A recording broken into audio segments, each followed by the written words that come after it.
Hey guys!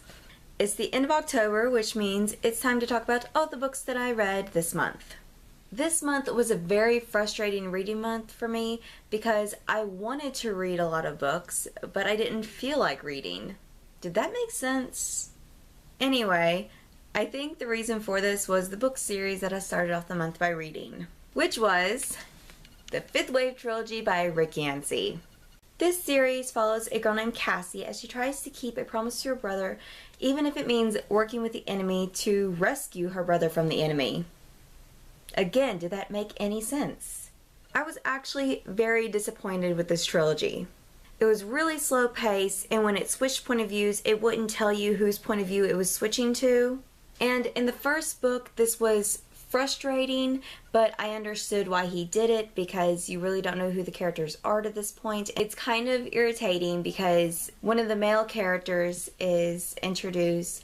I was reading it like it was still Cassie for like the first couple chapters. But I kind of liked it too because when it's introducing a new character, I don't like to know who they are right away. But when he continued to do this into the second book, that's when it got unnecessary and annoying. Thankfully, in the third book, he finally started telling us whose point of view it was in. If I had to choose a favorite of this trilogy, I think it'd probably be The Last Star, because I had the least amount of problems with it.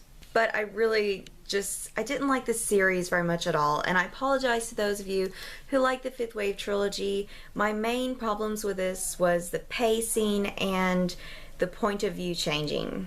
I gave the Fifth Wave 2 out of 5 stars, and I gave The Infinite Sea and The Last Star 3 out of 5 stars. The next book I read was On Fire by Nancy Holder. On Fire is an MTV novel that takes place during season 1 of Teen Wolf, between episodes 5 and 6 if I'm not mistaken. I'm not going to say much about this book because I don't want to spoil it for anyone who hasn't seen Teen Wolf. I know there are a lot of people who haven't. Like me, I hadn't seen Teen Wolf until last month, and then I became obsessed with it, which led to me reading this book, which I really enjoyed, and it kind of played out like its own little episode of Teen Wolf. Right down to the sickly cute moments between Scott and Allison. I think the only real complaint I have about this book is there wasn't enough Styles. But there can never be enough Styles. I really wish there were more books to the series, but set in the other seasons, preferably Season 3 Part B. I gave On Fire a 4 out of 5 stars. The last book I read was The Call by this very difficult to pronounce author. The Call follows a girl named Nessa and her friends as they train to survive the Grey Land. The book starts off a little bit slow and hard to understand, but there's something about it that's just really gripping and makes you want to keep reading. And the Grey Land is like the perfect blend of fascinating and terrifying.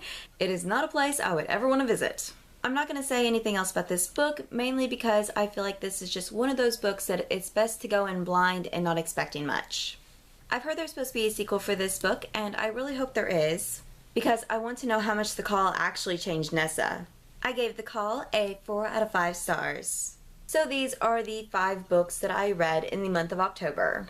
Though admittedly, I started the Fifth Wave last month, but I finished it this month, so it counts. Well, that's it for this video. Thank you guys for watching, and I'll see you next time. Bye!